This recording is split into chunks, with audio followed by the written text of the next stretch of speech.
I feel like I've heard you bring up before that the Mindsight training is really not like the main priority. It's really to get people into learning telepathy. And I 100% agree. Like I was training Mindsight one day and it just hit me. I was like, this is a great way to like train telepathy too. Like I could be trying to send you what it is in my mind. So I feel like I've heard you talk about your daughter talk about like how this is going to be bringing in like this new form of communication that we're all a part of. I guess could you just get into telepathy a little bit and like how did you first start experiencing it and all that? Yeah, well, what you were saying, how it leads to telepathy. When I first started doing Mindsight, I already knew my daughter was telepathic, and we had talked about it. She just wasn't public about it.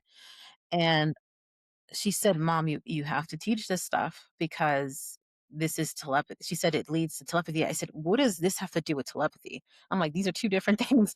And then she basically said, "No, no, no, it is telepathy.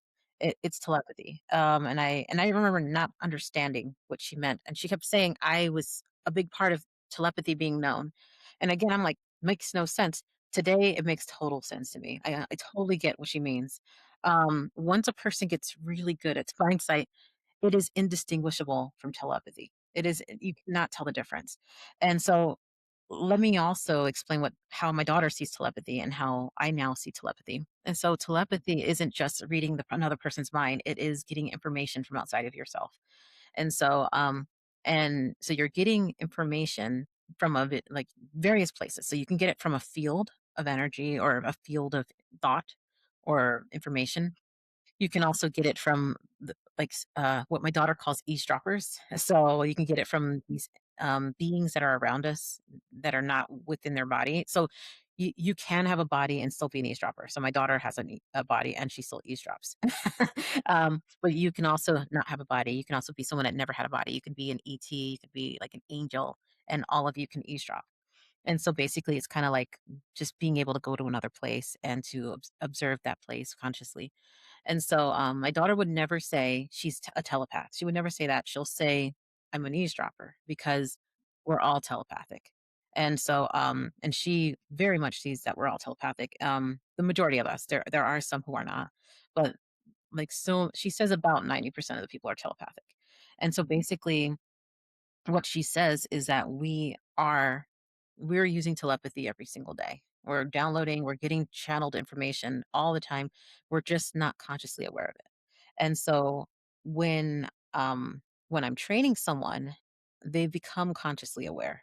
And not only Mm, do they become consciously aware, they become very used to and learn a different way of perception where they notice things that but that before it would have just been like a thing in the background, or they're like, "Oh, I kind of just felt like doing this. I don't know why," but they'll know why. And so, but anyway, so what's interesting is at first, it was me doing Mindsight, Lily doing telepathy, and we would get invited to these events like the Contact and Desert. And I said, "Well, what does this have to do?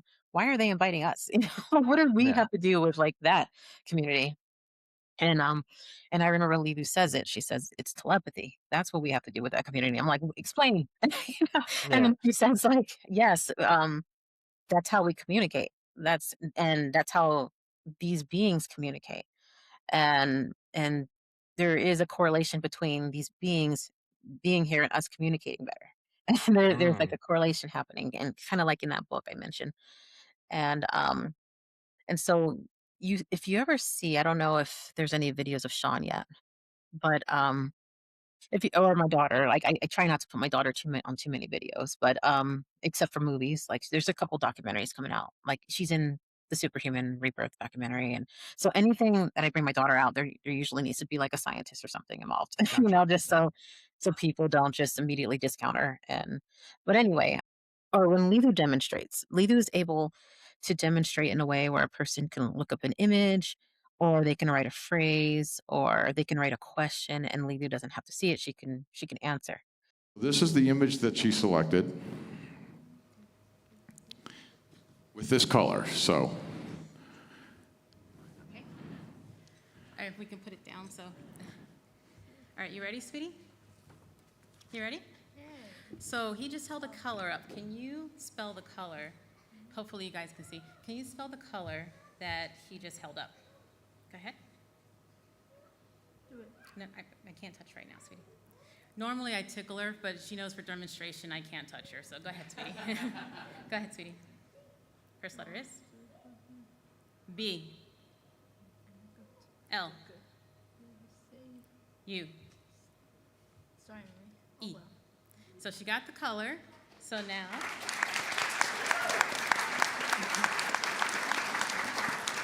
all right, and then he held the shape up, sweetie. Can you tell me what shape it was? I know what it is. It's a C, I, R, C, L, E. circle. Lido. Fabulous.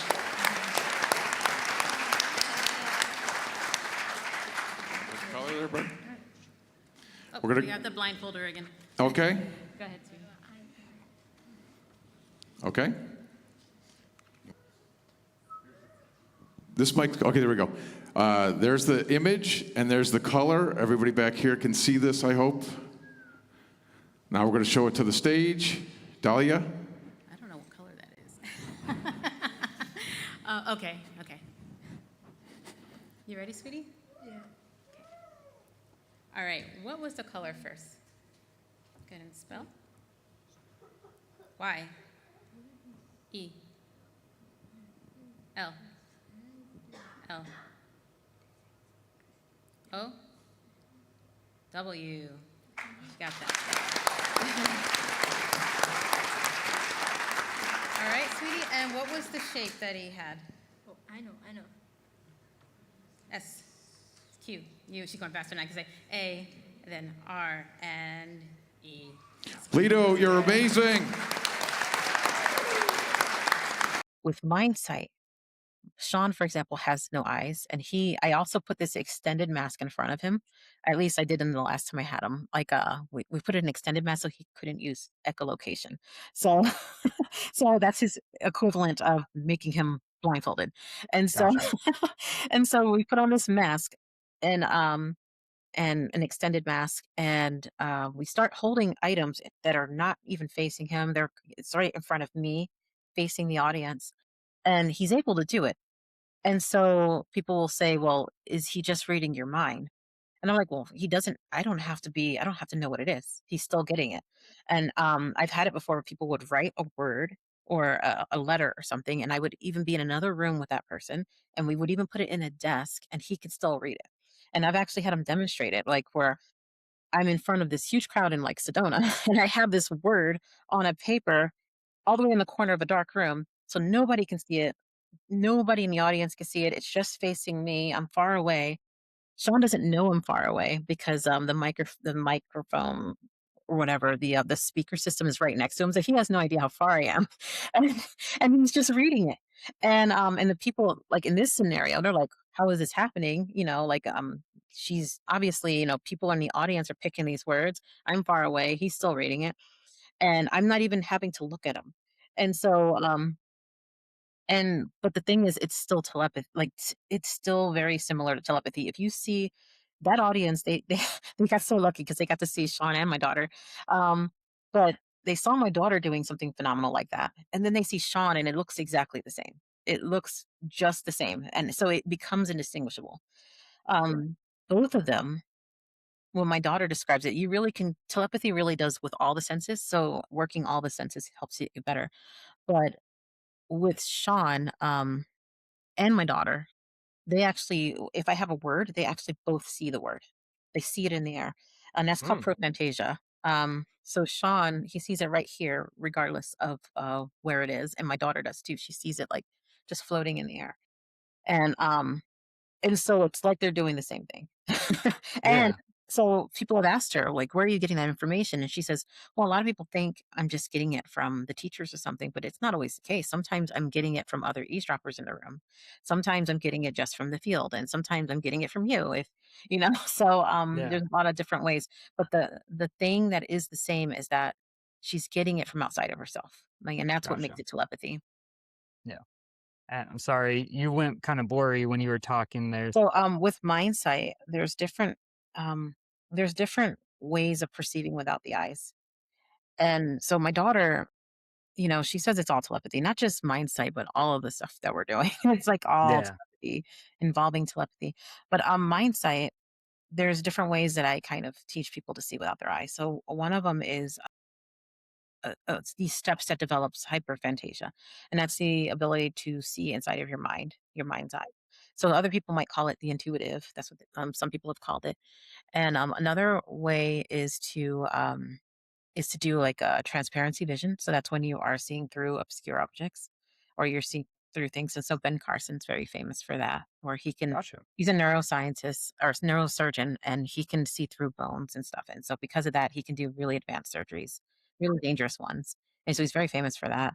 And so I've had a lot of neurosurgeons reach out like, hey, I need to learn how to do that one. So that's transparency vision. And then there's the remote seeing where you're seeing like and Sean has all of these. He has like all of these, but then when you're seeing into another room, that's more of a remote way, and it's like real time. It's like as soon as I'm holding up a word or something, you'll know what it is, and sometimes you'll know what it is before too. Um, and then and even precognition, that's also we have all these different terms, but even precognition is considered telepathy to Lilu because there is no time to her, and so it doesn't matter when it happens; she can still see it, and she's still getting it in a telepathic way. Um, but anyway, other ways to see is you can see in the dark, and so I call that the edge detection one, where you are seeing the shapes of everything in the dark. So you can go into a new place and you can see, and that one's more like black and white almost. But Hmm. you can learn to Gotcha. see in color in the dark too, like you can. Then there is the prophantasia. What I mentioned is no matter where the object is, you see it right in front of you. And then there is this light sense that I use a lot. And so the light sense is what you see most people with the blindfold on doing. It's where they're seeing in a visual like way. They're seeing as if they're using their eyes, but they're not using their eyes anymore. And so and the reason it works is because we've been taught, inaccurately taught, that vision comes from information going into the eyes and then into the visual cortex. But in reality, vision is just information going from a bunch of different places, like our senses, and then going to the visual cortex and then showing it to us. And so, and a lot of it is projected out of the eyes. But when you actually cover the eyes, then you start to rely on the other things that gives visual information to the cortex, and then you start to see in a very similar way. We do it all the time. We just don't realize it because we've been taught that it's only the eyes, Yeah. but we definitely still do it all the time. And so when people um, start to see it's surprisingly normal. It's like abnormally normal. They're like, "Wait a minute, this Hmm. feels very ordinary. It feels like I'm just using my eyes." And I'm like, "Yeah, it Yeah. feels like that because it's very similar process. You're just using other senses, but it's a very similar process." And so people will mistakenly think they are using their eyes. There's a lot of things that we've done scientifically to show that there is no way we're seeing with our eyes. There's just when we're blindfolded, there is nowhere near enough visual information getting into that blindfold. Like we're well below. And so and yeah, I'm even creating these blindfolds right now because we've done a lot of tests with blindfolds with lux meters. So a lux meter is the meter to monitor how much light something is getting. And so we've already done a lot of testing that shows that either there is no light or there is way too little light for the eyes to see. And we've also done testing where we put cameras into the blindfolds and show that the irises aren't changing at all. And Hmm. so, or the pupils, I mean. And so anyway, so now I'm creating this mask with my husband where as soon as you read or you say something, like it'll tell you, it'll take a picture or it'll just kind of document exactly how much light was actually, or yeah, light. Exactly how much light was going into the mask as you said it, and it'll write it down. It'll put it like on the Wow. screen.